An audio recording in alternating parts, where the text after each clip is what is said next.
3SC News Update. Hello and welcome to SS Supply Chain News Hour.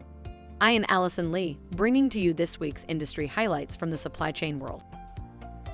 Orders worth $40 million were left unfilled by levies due to lower inventory keeping capacities at the U.S. distribution centers. Levies blames the U.S. distribution centers for stockpiling and increasing inventory levels by 58%. This has resulted in a loss in revenue in Q4 2022. Net revenue fell 6% YoY, DTC net revenues declined 2%, and wholesale revenues fell 8%. Changing consumer trends for jeans affected the sale of skinny jeans and led to higher inventories for the same.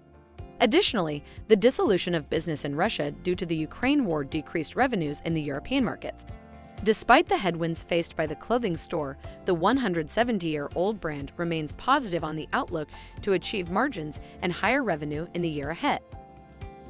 Apple has started producing components of AirPods in India along with its key supplier Jabil.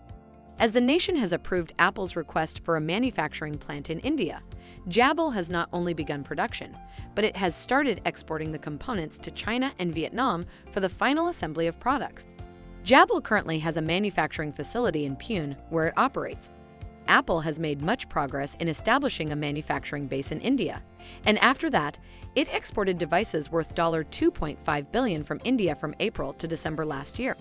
Apple's progress can be tapped with making the iPhone 14 in India, just weeks after the model's launch. As reported by government agencies, the company intends to increase its production footprint to 25% from the existing 5 to 7% in India. E-methanol has started to gain traction in the shipping industry. The fuel is made up of combining green hydrogen with carbon dioxide and is a low-carbon fuel when compared to diesel-based marine fuels.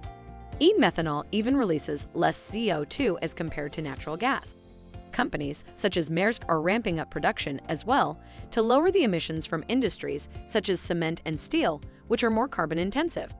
Even though e-methanol has higher prices currently, analysts speculate the cost would come down in the coming years due to the current properties of e-methanol comprising biodegradability factor, fewer retrofits to ships, more energy in less space, and much more efficient fuel for shipping industry.